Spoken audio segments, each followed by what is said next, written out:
Assalamualaikum warahmatullahi wabarakatuh. Selamat pagi menjelang siang. Salam sejahtera bagi kita semua. Salam sehat dan selamat menunaikan ibadah puasa bagi kawan prima di luar sana yang menjalankan. Masuk hari keempat. Selamat datang di Instagram Live Bea Cukai Priuk episode ke-8. Hari ini kita akan membahas seputar penelitian dokumen Lartas. Dan hari ini juga kita sudah kedatangan narasumber yang langsung dari sumbernya. Beliau peneliti di Analyzing Point. Langsung saja kita kenalan dulu dengan narasumber kita hari ini, Mas Bayu Febrianto. Selamat pagi, Mas. Pagi, Mas Permana. Selamat pagi, Mas Bayu. Sehat, Alhamdulillah. Masih puasa lengkap ya, Mas? Alhamdulillah masih puasa sampai sekarang. Ya, sebelum kita obrol-obrol lebih lanjut, mungkin kita kenalan dulu nih, Mas. Bisa dijelaskan namanya Mas siapa, nama panggilannya, terus di Priuk sudah berapa lama, dan tugasnya saat ini menangani apa atau mengerjakan dokumen apa sehari-harinya selama ini. Silakan, Mas. Oke, makasih waktunya Mas Permana. Izin, nama saya Bayu Febrianto.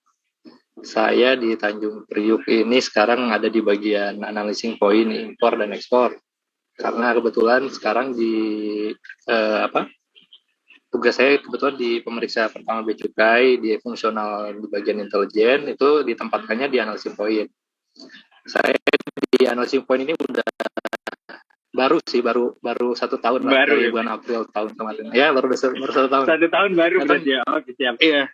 Baru dianggapnya 0 berarti kan, dianggap algonya dari 1 tahun kemarin kali. Algonya masih panjang berarti ini, Mas ya? Nggak tahu, mudah-mudahan sih nggak dianggap 0 ya. Kemarin pindah ke AP ya. Kemarin sih saya kalau di Priuk udah dari tahun 2012, bareng lah sama Mas Permana gitu. Satu angkatan aja. Jangan nanti ketahuan umurnya, Mas. Oh iya. Ya kebetulan kita sih bareng ya dulu, masuknya waktu dari zamannya pakai baju hitam putih kayaknya bareng sama Mas Permana. 2012 akhir. Masih ingat saya, benar. Iya. 2012 akhir ya? Iya betul, 2013 awal. Iya, 2013 awal gitu sih. Sehari-hari sekarang, gimana?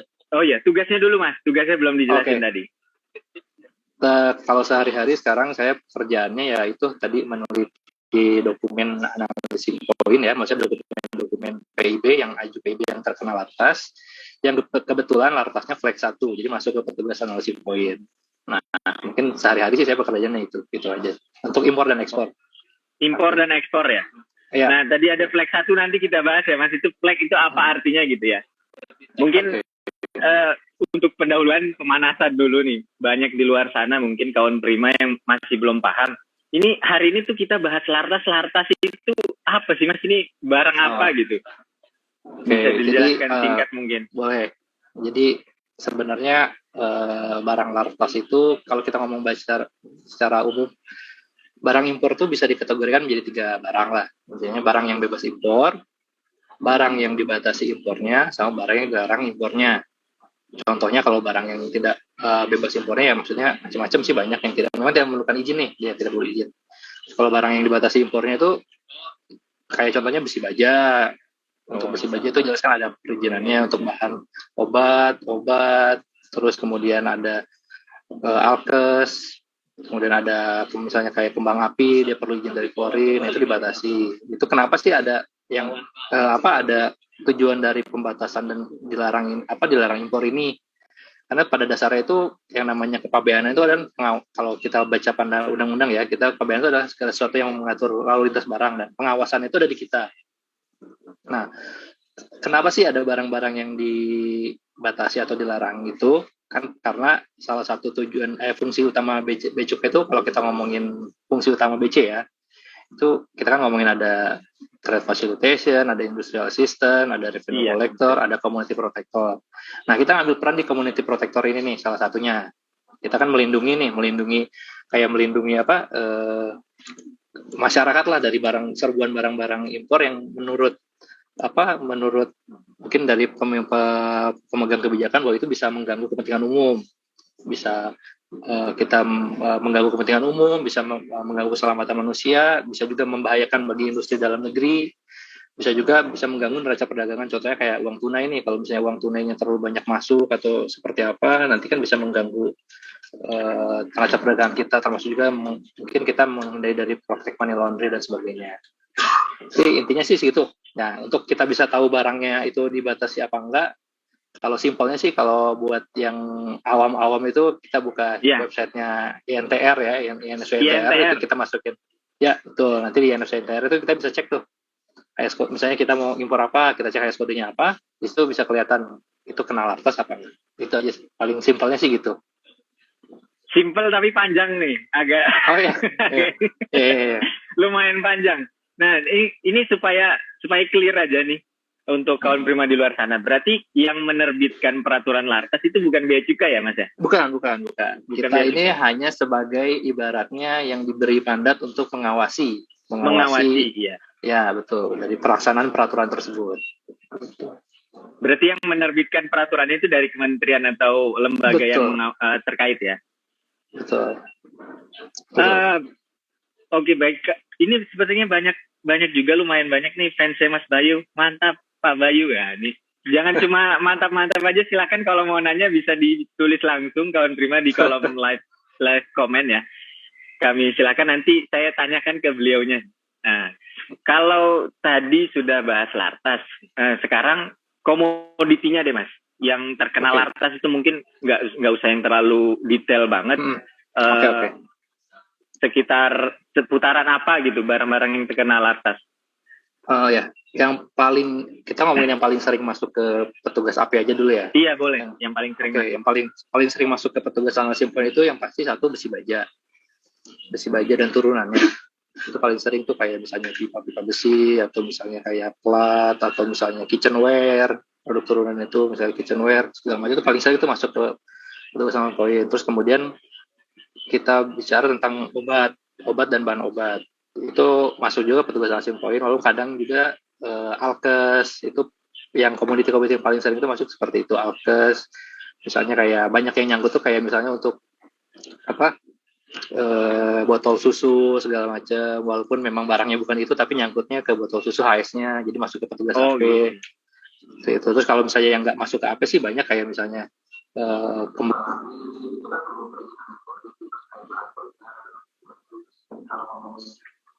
izin Mas Bayu, sepertinya suaranya agak terkendala tadi.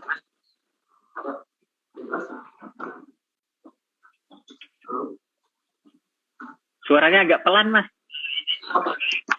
Coba. Ya udah, sudah jelas. Sambung lagi tadi, kalau komoditi kayak yang lainnya yang sering, maksudnya yang nyangkut di lartas tapi nggak masuk AP banyak sih. Misalnya kayak beras itu nyangkut tapi kadang cuma hanya sebagian aja. Terus misalnya limbah non B3 itu masuk ke lartas juga. Terus kayak ada komoditi sintes, terus kemudian kayak bahan perusak ozon, AC segala macam, itu dia kena lartas lah. Yang secara garis besarnya sih itu lah yang paling sering nyangkut biasanya.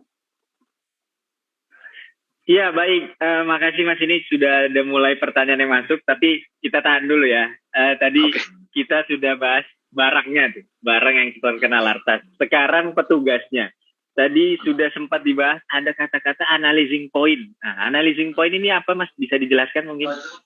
Analyzing point itu unit di bidang P2. Kebetulan yang berada di bawah bidang P2, kalau di Tanjung Priok itu bidang P2, di bawah unit seksi intelijen, yang tugasnya itu adalah meneliti dokumen terhadap meneliti dokumen terkait dengan pemenuhan perizinan larangan pembatasan yang melekat pada HSCode yang diimpor oleh pengguna jasa. Intinya seperti itu. Petugas analyzing point itu seperti itu. Dan memang kalau kita ngomongin analyzing point itu seolah-olah apakah semua HSCode yang nyangkut lartas itu masuk ke petugas analyzing point? Jawabannya enggak. Karena memang ada yang tadi saya bahas tadi, ada yang ada flag 0, ada flag 1. Nah, kebetulan yang masuk ke analyzing point adalah flag 1. Seperti itu. Jadi yang memang mungkin sistem itu tidak bisa membaca semuanya. Contohnya misalnya ada HSCode yang terkena lartasnya itu di depannya ada tanda IX, maksudnya di HSCode tersebut itu terdapat banyak barang. Tapi tapi barang yang kena lartasnya itu hanya satu barang aja. Nah itu kemungkinan bakal masuk ke analysis point flag 1 karena perlu penelitian mendalam apakah barang ini perlu lartas apa tidak seperti itu. Kayak gitu. Atau misalnya kalau yang harusnya flag 0 tapi masuknya ke lartas itu biasanya kayak perizinannya sudah ada lengkap segala macam, tapi cara penulisannya mungkin di PIB-nya dia salah, ada titik komanya salah, atau mungkin antara NPWP di perizinan sama di PIB-nya berbeda, itu kemungkinan bakal masuk ke alasan-alasan poin seperti itu. Oke, tadi udah banyak banget nih istilah flag 0, flag 1, mungkin sekalian aja Mas bisa dijelasin nggak nih? Flag 0 sama flag 1 bedanya di mana? Jadi gini deh, kalau kita ngomongin lartas itu, jadi sistemnya kita ngomongin alur deh. Alur itu jadi gini, pertama ketika pengguna jasa submit PIB di modulnya, itu kan pasti masuknya pertama masuk ke portal di LNSW dulu. Nah, di LNSW itu akan pertama mengecek dulu nih, mengecek dari NPWP-nya apakah sudah sesuai dengan perizinan apa belum segala macam. Ketika dia bakal ngecek ini untuk HS code yang diimpor ini apakah ada perizinan yang harus dipenuhi apa tidak. Apabila tidak ada perizinan, dia bakal langsung masuk ke sistem bea cukai PCISA. Ketika HS kodenya tersebut ternyata memerlukan perizinan tertentu, maka akan dilakukan penelitian. Nah, penelitian itu ada dua, yang saya bilang tadi, penelitian oleh sistem atau penelitian oleh petugas. Kapan itu penelitian oleh petugas dan kapan oleh penelitian sistem, itu yang disebut tadi saya bilang flag 0 sama flag 1. Kalau yang flag 0 itu flag 0 itu adalah yang diteliti oleh sistem. Mungkin karena dia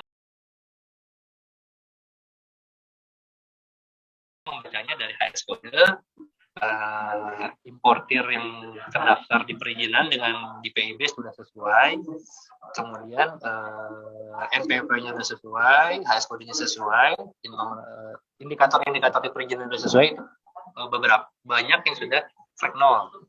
Untuk yang flag 1 itu biasanya yang masuk ke petugas analysis point itu adalah HS kode yang dia itu memiliki kondisi khusus. Contohnya tadi yang HS kodenya IX, di perizinan itu IX.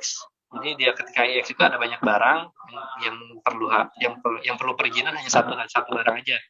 Jadi itu nyangkutnya perlu penelitian lebih dalam nih, karena sistem nggak bisa ngebaca seperti itu. Jadi ke petugas. Terus kemudian kondisi kedua adalah misalnya ada kondisi-kondisi ketika ada pengecualian di peraturan tersebut. Misalnya PI besi baja. Besi baja ini pada basicnya harus punya PI dan LS. Ketika dia punya PI tapi tidak punya LS, contohnya pengecualian untuk importir mita, importir produsen di bidang otomotif, untuk perusahaan kita, nah itu bakal masuk ke petugas AP karena si sistemnya itu nggak bisa ngebaca nih dia ini kira-kira kenapa nih nggak punya perizinannya itu kenapa. Nah itu bakal masuk ke petugas AP untuk diteliti. Oh ternyata alasan dia nggak punya LS, misalnya nggak punya LS itu karena dia adalah perusahaan mita yang memang di peraturannya tidak mensyaratkan LS untuk HS kode tersebut. Nah, seperti itu. Kurang lebih seperti itu. Kenapa yang maksudnya flag 0 sama flag 1 kayak gitu. Baik, itu udah jelas banget itu ya perbedaannya. Mudah-mudahan sedikit mencerahkan bagi kawan Prima di luar sana. Mungkin kita agak sedikit membahas janji layanan nih Mas. Kalau seandainya ada yang kena flag 1, nah itu janji layanan untuk diteliti oleh petugas itu berapa lama sampai dengan selesai? Oke, gitu. Kita alurnya ketika dia dapat respon di modulnya itu kena analysis point. Dari pertama ini petugas bea cukai analysis point itu punya janji layanan 4 jam. 4 jam pertama itu adalah untuk memberikan respon apakah putus langsung atau memberikan respon konfirmasi skep atau yang kita sering kenal sih NPBL ya. Nah, NPBL ya.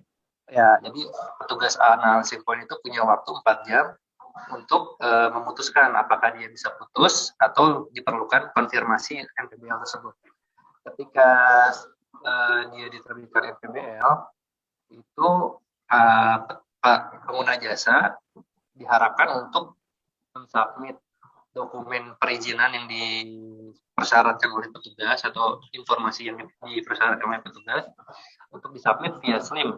via slimnya itu kalau dijelasin baik, slimnya itu kalau di BC Priuk nanti BC Priuk Slim, nanti dipilih layanannya di pengajuan P2 nanti pilih penelitian analisis impor. Nah, kalau sudah NPBL tersebut, ketika dia sudah submit di Slim, ketika dia kita konfirmasi nih ke pengguna jasa, kita butuh dokumen misalnya MSDS, kita butuh dokumen LS-nya, kita butuh dokumen PI-nya. Nah, setelah kita submit, kita sudah respon tersebut, nanti pengguna jasa submit dokumen yang dipersyaratkan tersebut via Slim.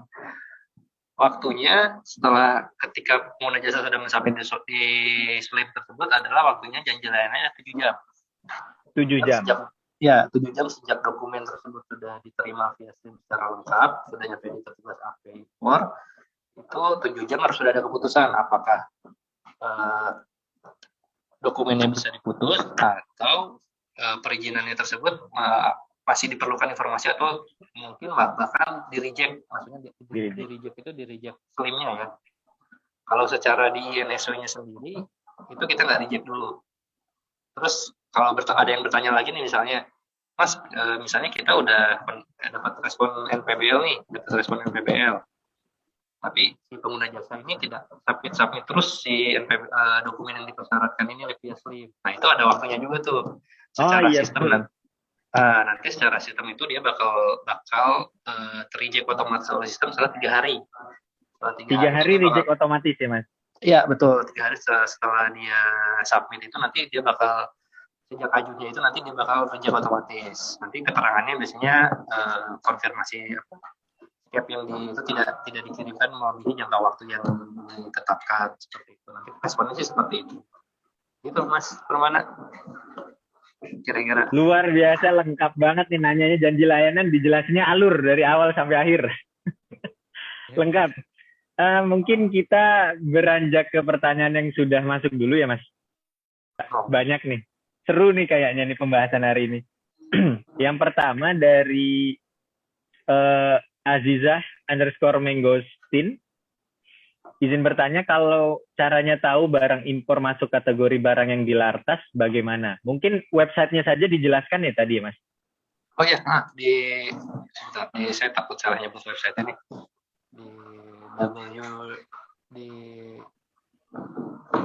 Bisa ditulis insw.go.id/INTR. Nah itu bisa dicek di situ. insw.go.id/INTR. Ya betul, nanti kita masukin parameter HS kode yang mau diimpor, nanti kita pilih search, nanti bisa ketahuan tuh mulai dari pembebanan tarifnya berapa, terus kemudian aturan lartas impornya apa, aturan lartas ekspornya apa, itu ada di situ. Termasuk dengan sedikit jelasin sedikit nih terkait. Jadi aturan yang dititipin ke kita itu kalau dulu kan semua pengawasannya ada di border. Nah, kalau sekarang ini udah ada yang namanya lartas border sama lartas post border.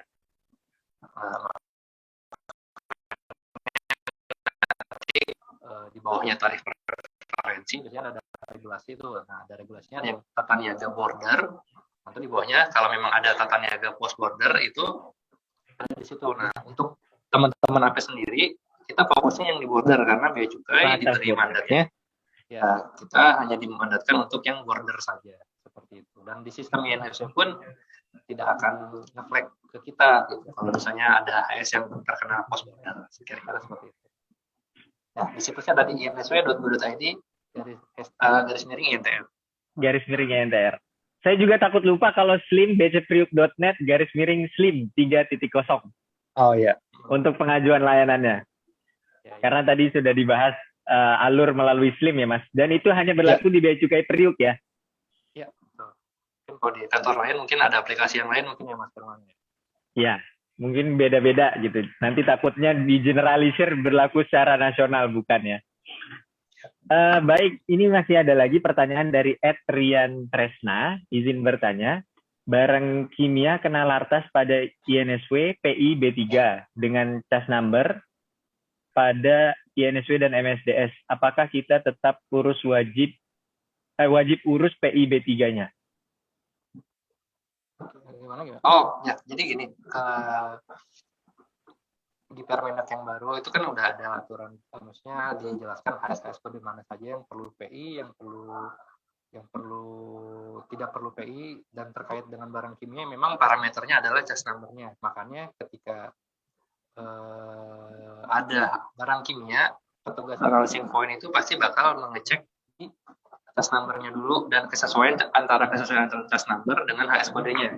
Karena ingat sekali lagi yang namanya petugas analysis point itu kita nih pemeriksanya administratif nih, kita hanya mengecek sesuai dengan apa yang dideklarasikan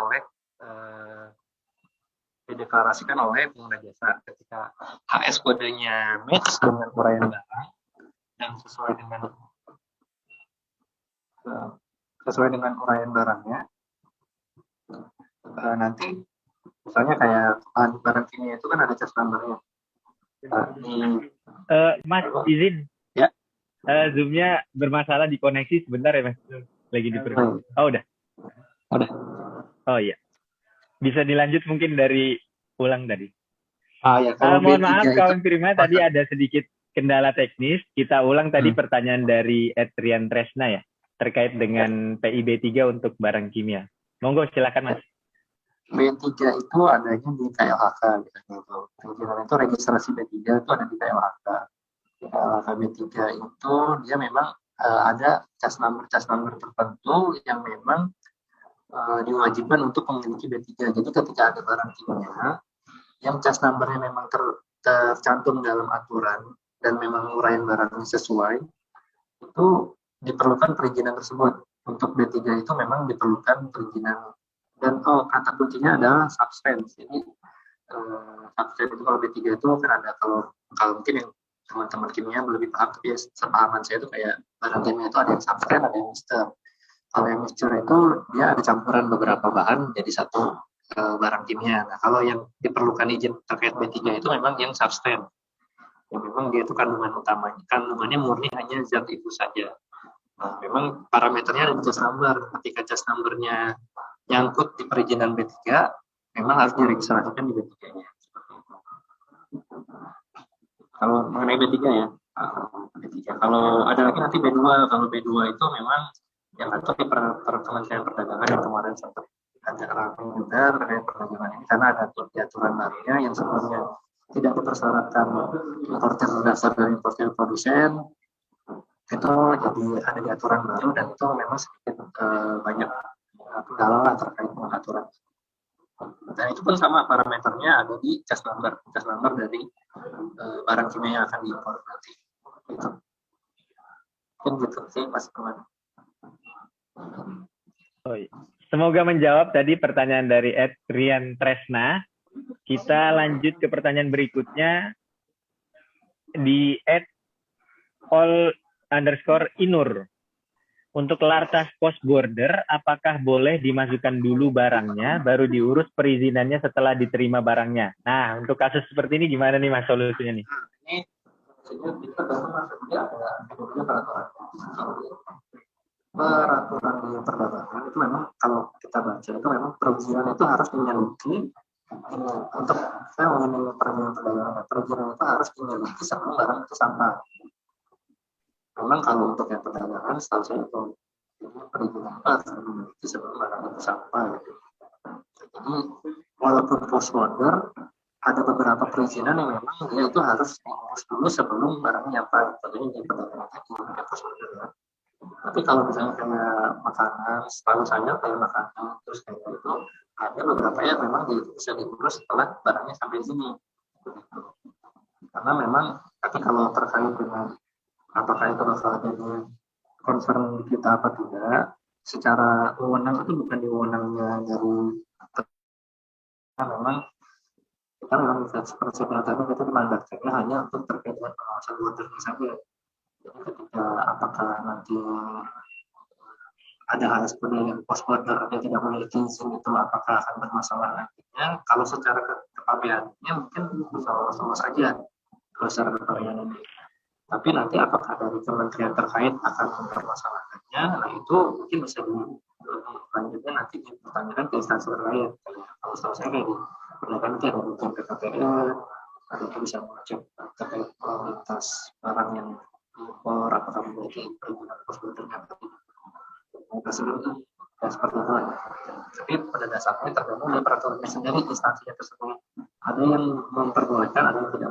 Ada yang mensyaratkan harus sebelum, ada juga yang harus sambil diurus, jadi sambil masuk barangnya sambil diurus kayak begitu, itu yang makanya itu saya bisa sambil jalan. Berarti intinya kalau post border dikonfirmasi langsung ke kementerian lembaga yang Betul. penerbit izinnya ya Mas ya? Betul. Karena tidak diteliti oleh petugas analyzing point. Betul, kita tidak meneliti untuk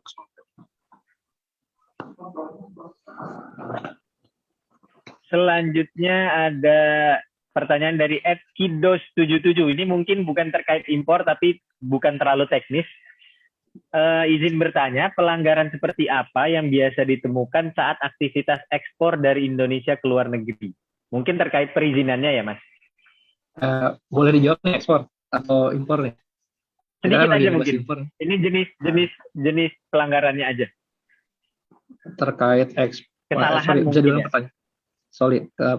Tadi pertanyaan bilang terkait pelanggaran seperti apa yang biasa ditemukan pada saat aktivitas ekspor?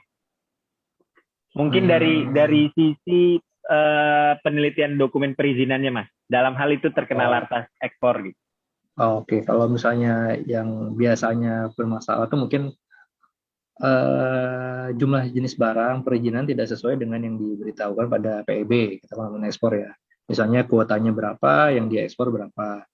Terus kemudian misalnya pelabuhan di perizinan itu biasanya ada pelabuhan muatnya. Pelabuhan muat itu di perizinan itu biasa dicantumkan pelabuhan muatnya di mana. Di pelabuhan muatnya di mana. Itu biasanya ada. Kalau ekspor tuh dia ngekspornya lewat Periuk, tapi ternyata perizinannya itu dia mencantumkan misalnya hanya bisa diekspor lewat Tanjung Perak, seperti itu. Contohnya sih seperti kalau ngomongin dokumen ya, kalau kita ngomongin penelitian dokumen. Ya, kayak gitu aja sih paling. Sama ya paling aturan-aturan, ada tambah lagi aturan-aturan terkait ekspor tuh misalnya yang dulu misalnya karena kebiasaan nggak perlu perizinan ekspor, yang hanya cukup dengan yang kayak saya bilang tadi, yang dulu ada HSHS yang sebenarnya tidak perlu perizinan ekspor, ternyata sekarang perlu perizinan ekspor. Nah itu yang banyak juga sering masuk sih kayak gitu. Semoga menjawab tadi sedikit intermezzo ya, kita membahas sekilas lah tentang ekspor. Lanjut lagi ke pertanyaan berikutnya karena cukup banyak yang masuk ini Mas. Banyak pertanyaan dari @Yeni Ratnasari 1101, mohon izin bertanya. Bagaimana cara mengurus izin lartas? Apakah bisa melalui website INSW? Setahu saya memang bisa lewat INSW. Cuman untuk lebih detailnya mungkin bisa nanti ditanyakan ke sesi yang bagian INSW mungkin ya. Setahu saya memang urusan perizinan bisa dilakukan lewat INSW. Seperti itu. Baik, kita cepat aja nih Mas ya, karena yang masuk udah lumayan banyak. Berikutnya dari @arif_setiawan. Selamat pagi, mohon tanya terkait izin SPI yang sudah terbit sebelum 1 April dan HS code-nya mengalami perubahan. Apa kesepakatan BC dengan pihak terkait? Oke. Jadi untuk terkait pembaharuan BTKI 2002, kita komit di pejabat, maksudnya di Bea Cukai itu komit, kita tetap menerima perizinan yang misalnya HS kodenya masih menggunakan HS kode yang lama, yang terbit sebelum tanggal 1 April 2002, masih kita tetap terima. Jadi misalnya HS kode di PI yang lamanya nyebut HS kodenya A, tapi ternyata di BTKI 2022 HS kodenya berubah menjadi B. Ketika dia nyangkut di lartas, misalnya nyangkut di petugas analyzing point, kan bakal secara tidak langsung, ternyata dia di PI-nya tidak ada tuh HS kode B. Tapi secara sistem pun nanti kita ngebaca di tabel korelasinya, dan petugas AP pun akan melihat di tabel korelasi, di 2017 itu HS kodenya memang A. Ketika di 2022 HS-nya B, kita tetap terima asal memang dia itu korelasi antara HS 2017 dengan 2022-nya. Jadi nggak ada masalah. Iya. Jadi yang harus digarisbawahi sepanjang sesuai dengan tabel korelasi HS-nya, nggak ada masalah ya Mas ya? Betul, ya. Siap. Kita lanjut lagi dari Kurnadi. Mohon izin bertanya, kenapa sudah ada LS tapi masih kena AP juga? Jadi paling simpelnya sepengalaman saya kenapa bisa seperti itu adalah importir dan indentornya berbeda. Ketika importir dan indentornya berbeda, secara sistem dia akan masuk ke AP.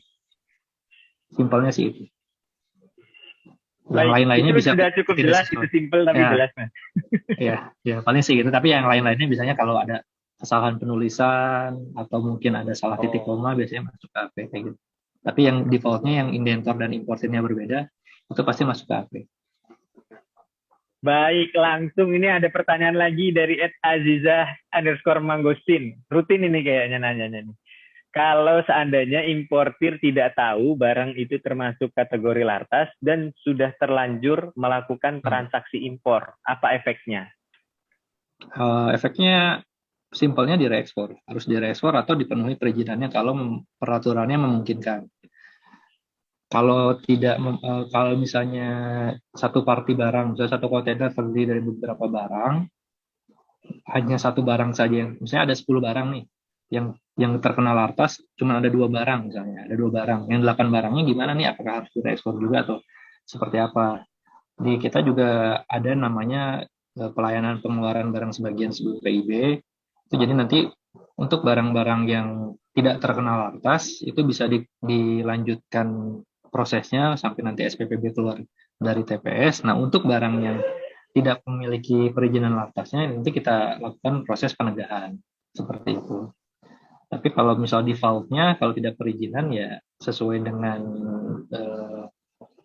di pasal 53 Undang-Undang KBN itu bisa direekspor seperti itu. Di Undang-Undang Perdagangan juga yang tidak memiliki perizinan harus direekspor seperti itu. Baik, terima kasih Mas atas jawabannya. Kita masih ada lagi, mudah-mudahan belum kering nih lidahnya. Maghrib masih jauh. Oh iya. Dari Juang Agista Putra. Selamat pagi Pak. Apakah barang impor lem untuk bahan pendukung industri dan lem untuk alat kesehatan memiliki regulasi yang sama? Kebetulan HS code yang biasa kami gunakan 35069900. Oke. Sorry ini suara saya masih jelas apa agak kecil atau gimana? Jelas Mas, jelas. Oke. Jadi gini, banyak HS code yang saya bilang tadi, HS code yang nyangkutnya itu sebenarnya perizinannya kayak tadi lem itu hanya nyangkutnya sebenarnya untuk yang penggunaannya medis. Ketika ada importir yang melakukan importasi dengan HS kodenya itu nyangkut ke Alkes tentang kesehatan, selama dia memang penggunaannya bukan untuk medis dan bisa membuktikannya, itu kita pasti putus dari petugas unlacing point. Kita tidak akan meminta untuk dia punya izin alkesnya, tapi pasti secara sistem dia pasti bakal nyangkut dulu ke petugas AP. Karena saya bilang tadi, yang namanya sistem itu hanya bisa baca HS kode, dia nggak bisa ngebaca uraian barang. Jadi semua HS kode ketika dia ngeflag di AP ya pasti dia masuk dulu ke sistemnya sebagai analisis larangan dulu. Entah itu nanti bakal diputus bukan larangan apa tidak, itu makanya perlu penelitian dari petugas analisis point. Jadi untuk apakah lem yang seperti tadi untuk industri itu perlu perizinan apa tidak perlu. Sebenarnya tidak perlu, tapi memang bakal nyangkut ke petugas analisis point. Jadi nggak perlu khawatir sebetulnya Mas ya? Karena nanti juga akan dilihat secara manual. Ya, betul. Selama memang bukan untuk penggunaan medis yang untuk case-nya lem. Kayak gitu. Siap. Sudah terjawab itu sepertinya tadi. Kemudian lagi nih dari @all_inur. Saat submit lartas tapi ditolak, apakah langsung otomatis reject atau harus mengajukan permohonan via SLIM? Oh ya, untuk seperti itu memang harus mengajukan permohonan via SLIM. Kenapa nggak langsung kita reject? Karena kita masih berasumsi apakah dalam waktu 3 hari itu apakah dia bisa memenuhi perizinannya. Jadi kita masih berasumsi bahwa mungkin memang ada salah submit atau salah yang dokumen yang diberikan ke kitanya salah. Jadi ketika di reject di SLIM kita memang tidak langsung reject di NSW-nya. Kalau memang mau di reject perlu perbaikan, harus mengajukan permohonan reject di analyzing point-nya, seperti itu. Karena sebetulnya mereka punya hak ya, yang 3 hari itu tadi ya Mas ya? Betul. Ya, betul, 3 hari itu. Secara sistem kan mereka punya hak 3 hari itu. Oke. Semoga terjawab tadi pertanyaannya. Lanjut, masih banyak sekali ini pertanyaannya dari Theodora Heni. Pak, mohon izin jika barang selesai penelitian lartas dan sudah ditarik dari report, apakah bisa menggunakan HS code yang Maksudnya gimana nih? mungkin karena di BTK yang baru dia berubah gitu ya? Atau gimana maksudnya? Jadi gini lah, mungkin kalau saya mengartikannya kalau misalnya sebelumnya mungkin dia pakai HS code yang itu, terus dia bisa dapat SPPB untuk next-nya apakah pakai HS yang itu lagi apa enggak, Ya. Nah mungkin saya menghitungnya ya itu seperti saya bilang tadi, yang namanya HS code itu adalah deklarasinya self declaration ya, jadi deklarasinya dari si importer tersebut. Jadi kalau misalnya HS kodenya memang tepat seperti itu, yang punya wewenang terkait dengan apakah HS kodenya tepat apa tidak itu bukan di petugas analysis point. Yang punya wewenang untuk menetapkan bahwa HS kodenya sesuai apa tidak itu adalah di pejabat fungsional peneliti dokumen di PPD. Jadi analysis point itu tidak berhak mengotak-ngatik misalnya ada barangnya apa, HS kodenya apa, terus kita reject, oh barang ini harusnya di HS kode ini, kita nggak bisa kayak gitu. Karena yang kita teliti adalah kita tetap mengikatnya di HS kode. Ketika HS kodenya ini apa, perlu perizinan ini harus dipenuhi gitu. Apakah barangnya seperti apa, kebenaran barangnya itu bukan wewenangnya di AP, tapi apakah kita bisa ngecek ya? Kita bisa aja ngecek. Tapi langkah yang bisa kita lakukan adalah kita menginformasikannya kepada unit analis Intel di lantai 3, atau kita bisa menginformasikannya ke PVD. Pak, ini ada ini HS-nya seperti ini, barang seperti ini. Tapi kalau di eksekusi di analis mungkin nggak bisa. Terus terkait kalau misalnya perubahan BTKI ya mau nggak mau harus ngikutin BTKI yang baru. Seperti itu. Ini mungkin pertanyaannya nyambung nih Mas ke pertanyaan yang berikutnya ini dari @trickstar_yanto. Jika HS code sudah ditentukan dari kementerian terkait yang penerbit izin, tapi ditetapkan berbeda dengan petugas BC, mana yang harus kami ikuti, Pak? Nah ini tricky juga nih sebenarnya. Ya.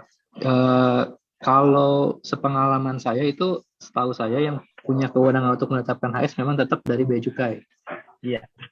Ya, jadi ketika nanti ada penetapan berbeda dari PFPD, memang yang setahu saya yang harusnya diikutin adalah yang dari petugas Bea Cukainya. Seperti itu sih, simpelnya sih kayak gitu.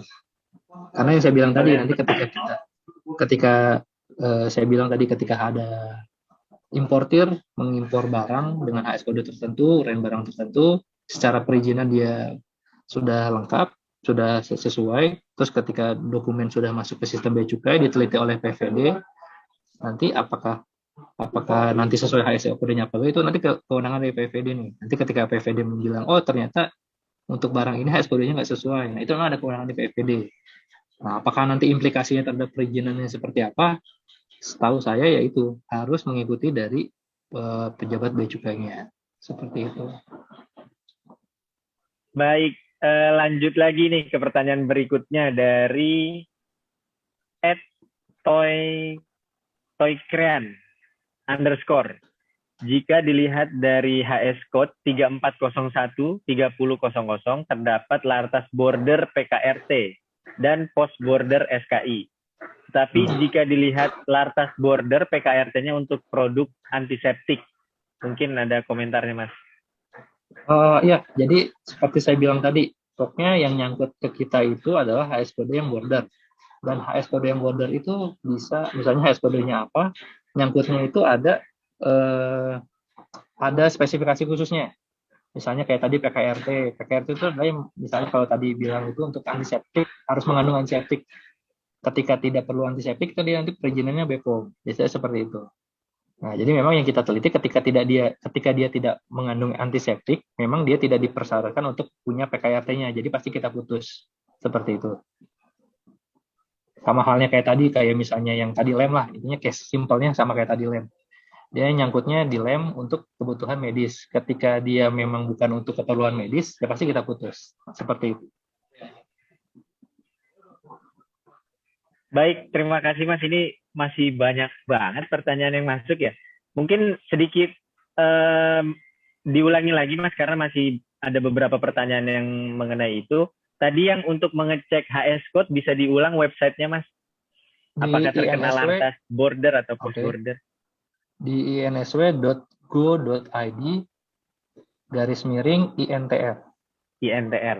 Jadi untuk informasi mengenai lartas, kemudian tarif juga ada di situ ya Mas ya? Ya. Dapat mengunjungi www.insw.go.id/INTR. Ya. Kita lanjut ke pertanyaan berikutnya dari @saipulrazan78. Mohon izin bertanya terkait HS Code 8424 1090, keterangan border dilarang. Maksudnya apakah importir tidak bisa importasi terkait barang sistem pendingin? Mohon informasinya. Memang ada HS Code yang flagnya larangan seperti itu, cuman ada syaratnya. Jadi untuk mesin berpendingin itu berbasis R22. Jadi yang sebenarnya yang dilarang itu adalah mesin pendingin yang menggunakan refrigerannya adalah R22. Selain dari R22 itu memang diperbolehkan, tapi memang pasti bakal nyangkut di AP, di petugas tanggal mesin poin. Karena ada syaratnya tersebut. Untuk HS kode tersebut, yang dilarang adalah yang menggunakan refrigerannya R22. Selain R22, nanti yang nyangkut di petugas analysis point, tapi setelah kita mintakan brosur atau minta kita keterangan terkait barangnya apakah tipe refrigerannya R22 atau bukan, nanti kita putus. R22 dan CFC ya, yang merusak ozon, BPO. Yang merusak ozon ya? Ya. Berarti betul. Kalau dilarang sama sekali tidak bisa diimpor ke sini ya Mas ya? Artinya? Betul, tidak boleh. Ya. Baik, ini ada tambahan dari @ekalogistik, bantu jawab, seharusnya forwarder bantu konsaini buat ngecek sebelum terima jalan shipment. Terima kasih bantuannya dari @ekalogistik. Kemudian ini ada lagi pertanyaan yang tadi sebelumnya Mas. Mungkin ini penjelasannya ya. Izin bertanya untuk lartas yang sudah selesai pengurusan lartas dan sudah keluar TPS, apakah bisa diekspor dengan HS code sebelumnya? Diekspor. Ini maksudnya impor sementara atau mungkin bisa dijelaskan dulu di @Theodora Heni di kolom like komentar. Sambil menunggu kita lanjut dulu ya Mas ke pertanyaan yang lain. Dari Angga Daulay, mau tanya terkait HS Lartas Alkes untuk spare part, apakah bisa mengikuti HS code-nya main unit atau tidak? Untuk yang spare part-nya. Itu nanti lebih ke hukum HS ya, setahu saya memang nanti dia ngikutin, ada beberapa yang ngikutin dari main unitnya, tapi ada juga yang tidak ngikutin main unitnya. Nah, cuma kalau untuk lebih jelasnya, karena saya wewenangnya bukan di HS code, nentuin HS code, mungkin nanti kalau ada sesi dengan PFD atau dengan analis Intel mungkin lebih cocok dijawabnya di situ. Seperti itu, Mas. Semoga menjawab tadi pertanyaan dari Angga Daulay. Dan kita lanjut ke pertanyaan berikutnya dari XOXODLSY. Saya biasa ada satu shipment terkena AP dengan minta MSDS. Biasanya yang dicek di MSDS itu apa ya Pak? Monggo Mas, silakan.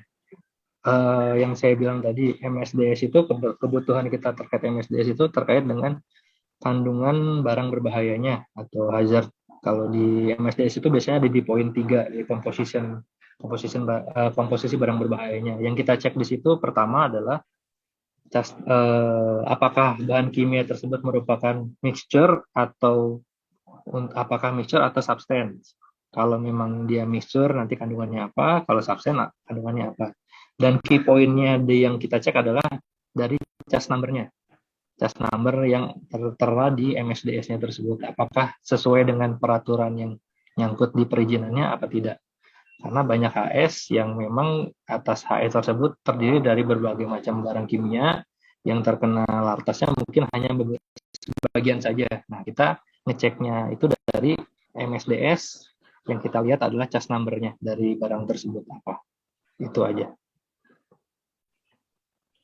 Baik, ini sepertinya masih agak kurang lengkap ini dari Ed Theodora Hendy, maksudnya diekspor biasa lagi, barang yang sama, menggunakan HS impor seperti itu ya? Kalau Atau mungkin kalau iya Mas, misalnya monggo silakan.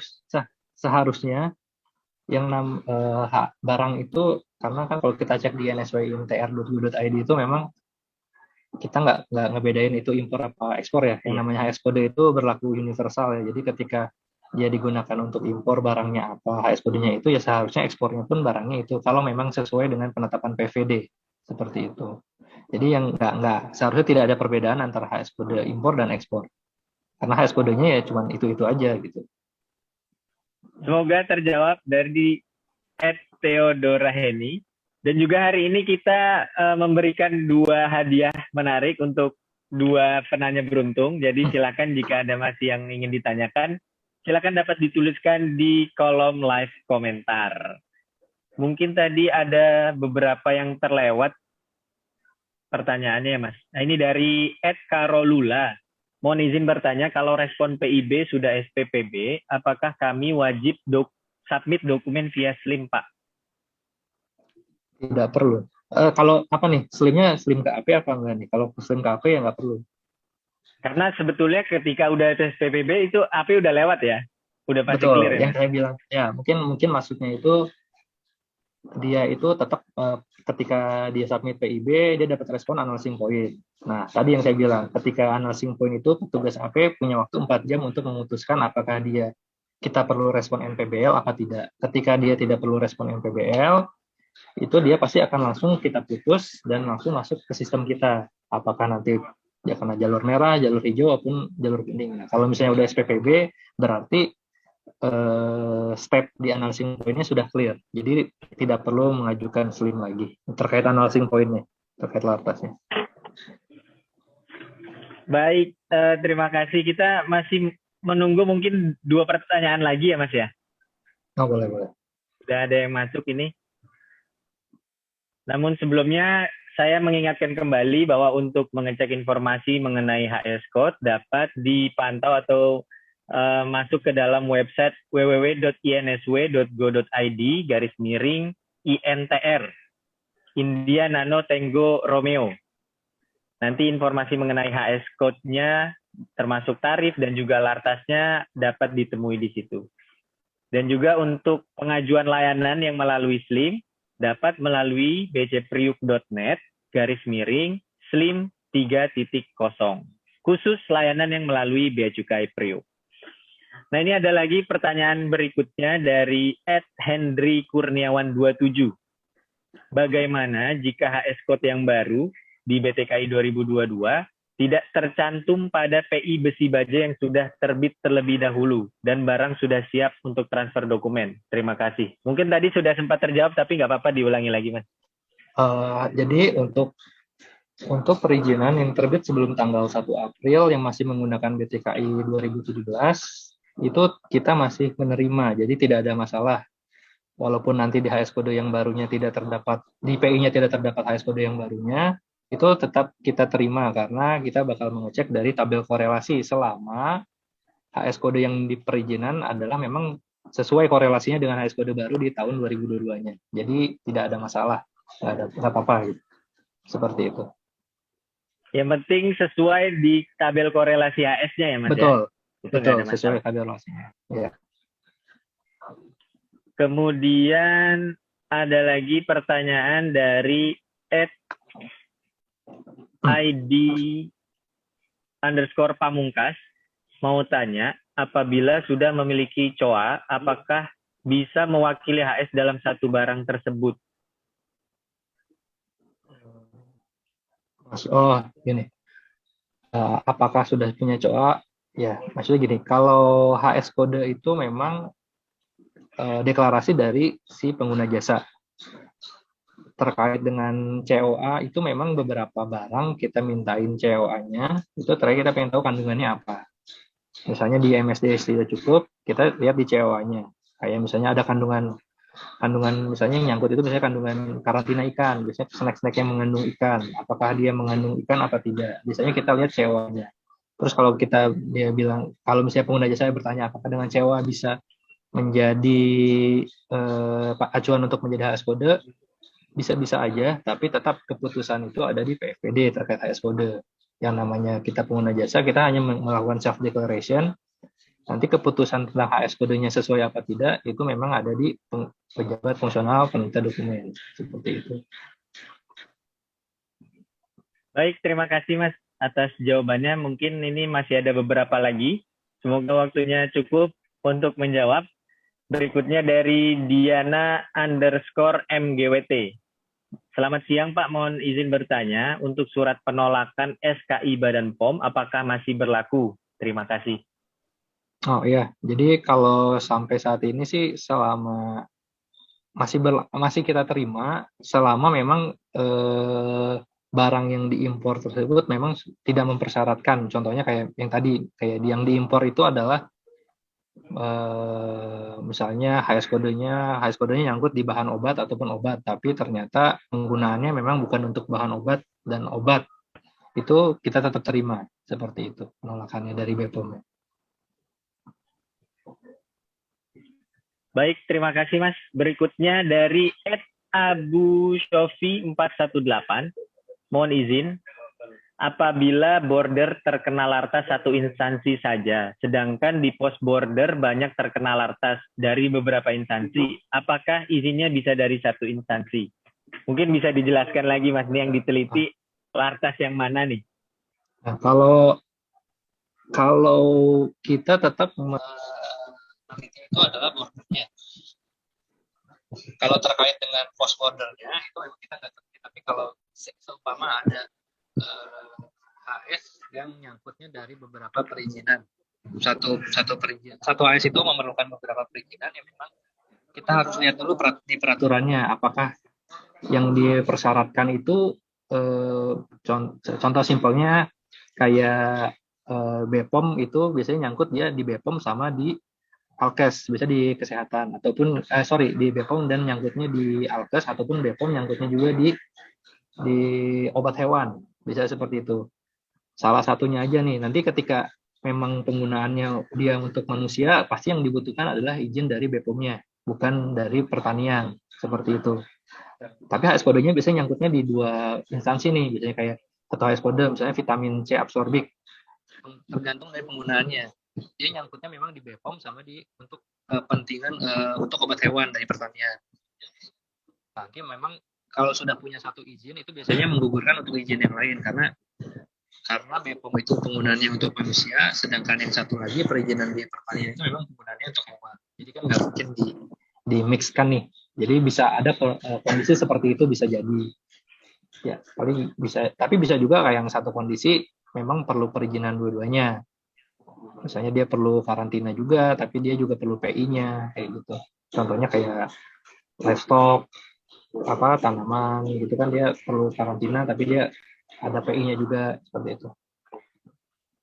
Baik, terima kasih banyak Mas atas penjelasannya. Ini info juga untuk kawan Prima yang tadi sempat bertanya. Hari ini kita fokus untuk membahas analyzing point atau penelitian dokumen lartas khusus impor.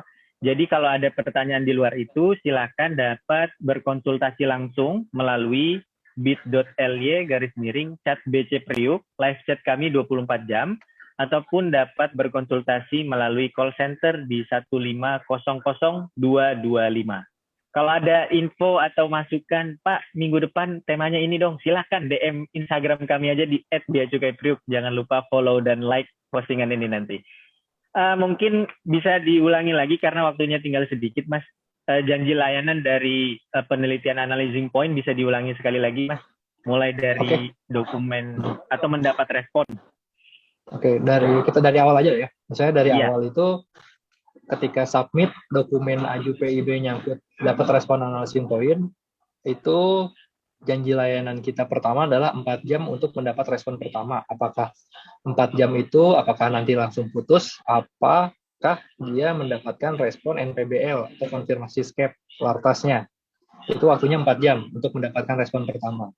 Kalau misalnya sudah mendapat respon langsung putus, berarti ya udah aman, nggak ada masalah dalam waktu 4 jam itu. Tapi kalau misalnya ada respon tambahannya itu NPBL atau pemberitahuan barang larangan, itu nanti pengguna jasa dimohonkan disyaratkan untuk diwajibkan untuk submit via SLIM yang tadi BC Priuk SLIM 30 pengajuan P2 penelitian langsung impor. Nah, sejak diterima di SLIM itu adalah janji layanannya 7 jam. 7 jam untuk mendapatkan keputusan apakah bisa diputus dokumennya atau kita reject, perlu diperbaiki perizinannya seperti itu. Jadi 4 jam dan 7 jam. 4 jam dan 7 jam. Dan kalau Ya. dari waktu yang diberikan untuk pengguna jasa menyampaikan? Sorry, satu lagi. Ya, sama secara sistem itu aju PIB yang disubmit di INSW itu akan bertahan selama 3 hari. Jadi selama 3 hari dia tidak akan terreject kalau tidak dilengkapi dokumennya kalau di NPBL. Dan kalau misalnya setelah 3 hari dia bakal terreject sistem otomatis. Apabila ada pengguna jasa yang ingin dokumennya di reject sebelum 3 harinya habis, itu bisa mengajukan permohonan reject di menu yang sama di penelitian analysis point import untuk aju yang belum mendapat nopen ya. Takutnya nanti ada soalnya beberapa case ada yang minta permohonan penolakan tapi minta reject dokumen tapi dia masukinnya ke Duktek biasanya beberapa kayak gitu. Baik, terima kasih banyak atas penjelasannya Mas. Mungkin sebelum ditutup bisa ada sedikit tips atau saran untuk pengguna jasa di luar sana, khususnya untuk yang impor barang-barang yang terkena lartas. Bagaimana apa yang harus diperhatikan? Monggo silakan Mas. Buat sekedar tips aja untuk para pengguna jasa, sebelum melakukan importasi barang diharapkan untuk memastikan HS kode yang digunakan dulu. Jadi pertama harus dicek dulu ketika dia mau mengimpor barang itu HS kode yang mau digunakan itu apa.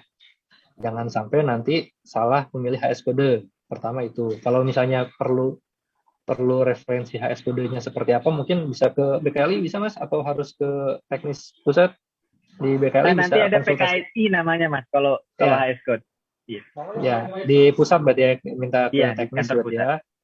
Ya, misalnya perlu konsultasi terkait HS kode, bisa mengajukan PKSI di Direktorat Teknis di kantor pusat Bea Cukai.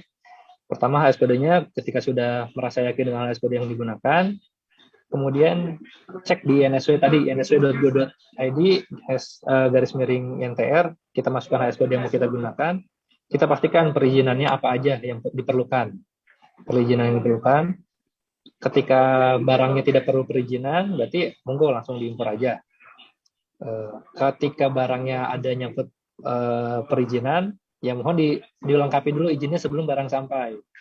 Jadi harus dilengkapi dulu perizinannya sebelum barang sampai. Dalam melakukan permohonan dalam perizinan harap diperhatikan jumlah jenis barang yang mau diimpor, jangan sampai di perizinan nyebutnya jumlahnya 100 tapi yang diimpor 1000. Itu pasti nanti jadi bermasalah lagi. Terus pastikan juga NPWP dan nama importir yang menggunakan yang akan menggunakan perizinan tersebut harus sesuai dengan yang akan digunakan di PIB. Kemudian pastikan juga negara barang sesuai, negara asal barangnya sesuai di perizinan dengan yang nanti disubmit. Kemudian pelabuhan tujuannya juga jangan sampai salah. Nanti di perizinannya mengajukan di perizinannya untuk dibongkar di Tanjung Perak tapi mau masukin barangnya di Priuk, itu pasti kita tolak. Karena kita bakal melihat di perizinannya. Kemudian jangan lupa masa berlaku dari perizinan tersebut. Karena setiap perizinan itu ada masa berlakunya. Jangan sampai perizinannya sudah habis masa berlakunya, barangnya belum nyampe-nyampe. Seperti itu. Terus dalam yang jangan salah juga penulisan di PIB. Penulisan di PIB jangan sampai salah titik komanya. Itu kalau sampai salah titik komanya nanti yang harusnya nggak nyangkut ke kita jadi nyangkutnya ke kita, itu jadi menambah waktu proses dwelling time-nya ya. Jadi ibaratnya yang harusnya bisa langsung rilis sistem tapi ini nyangkut ke kita. Paling sih tipsnya sih itu aja sih, yang pasti harus pastikan kesesuaian data lah, intinya seperti itu. Dan jangan impor kalau belum punya izin. Nah, itu dia ya, jangan impor kalau belum punya izin. Ya. Luar biasa tadi tips-tipsnya banyak sekali, semoga didengarkan. Dan kalau tadi sempat terlewat jangan khawatir, nanti juga kami akan upload di YouTube channel Bea Cukai Priuk dan juga akan kita upload full version dari Instagram Live hari ini di Instagram kami di @beacukai priuk. Sebelum ditutup, saya ingin mengumumkan pemenang beruntung pada hari ini. Selamat kepada yang pertama @arif_setiawan dan yang kedua @saipul razan hanya 278. Anda berhak mendapatkan satu buah tumbler menarik bermerek Bea Cukai Priuk. Selamat kepada Arif Setiawan dan juga Saipul Razan. Jangan lupa DM kami, nama lengkap, nomor handphone, dan alamat lengkap. Nanti akan kami kirim langsung ke rumah bapak-bapak sekalian. Terima kasih sekali lagi Mas Bayu Febrianto yang sudah meluangkan waktunya hari ini. Luar biasa. Ini tuntas banget nih. Memang bukan kaleng-kaleng narasumber kita hari ini. Ya, saya juga masih belajar nih Mas. Baru ditempatin di AP juga nih. Jadi ya, mohon maaf kalau ada jawaban-jawaban yang mungkin kurang pas. Ya, nanti bisa dikonsultasikan lebih lanjut di BKLI ataupun bisa ke hotline lewat BKLI ya. Harus lewat BKLI. Ya. Terima kasih banyak Mas Bayu. Dan juga kami mengingatkan kembali jika seandainya ingin berkonsultasi bisa melalui bit.ly/chat BC Priuk. Live chat kami 24 jam, 7 hari seminggu ada petugasnya, jadi silakan. Ataupun dapat menghubungi call center kami di 1500225. Dan juga ada titipan dari panitia bahwasannya Bea Cukai Priuk sedang mengimplementasikan sistem manajemen anti penyuapan SMAP 3, sehingga kami mohon bantuannya, mohon dukungannya untuk tidak memberikan apapun dalam mengajukan layanan kepada Bea Cukai Priuk. Kami juga tidak akan menerima dan kami mohon Bapak Ibu juga tidak mencoba untuk memberikan sesuatu, dan juga dukung kami untuk mendapatkan predikat WBBM atau wilayah birokrasi bersih dan melayani. Terakhir, waspada penipuan. Seluruh informasi mengenai lelang yang resmi hanya ada di www.lelang.go.id, ataupun lelang yang resmi dilakukan oleh Bea Cukai Priuk pasti kami upload melalui media sosial di @beacukai_priuk. Jangan lupa follow dan like akun media sosial kami. Saya Permana dan narasumber kita hari ini Mas Bayu Febrianto mohon undur diri. Terima kasih atas segala perhatian dan keaktifannya. Assalamualaikum warahmatullahi wabarakatuh. Selamat siang, sampai jumpa di episode berikutnya. Selamat menunaikan ibadah puasa.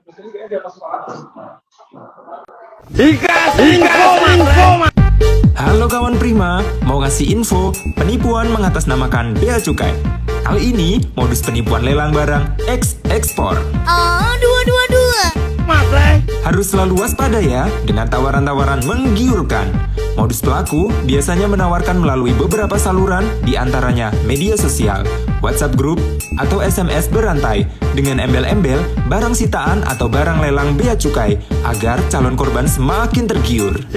Seperti modus kali ini, pelaku menyertai tawaran lelangnya dengan surat izin lelang palsu, foto barang, bahkan kartu identitas dan KTP atas nama pejabat. Tentunya ini semua palsu dan melanggar hukum ya. Biasanya, calon korban kemudian akan diminta untuk transfer uang ke rekening pribadi yang kadang disamarkan menjadi rekening bendahara lelang. Jika ada kejadian serupa, kami himbau untuk selalu waspada dan ikuti info lelang resmi pada halaman berikut ini. Dikasih info, Mas. Waspada penipuan. Konfirmasikan informasi kamu melalui 1500225 atau tautan berikut ini.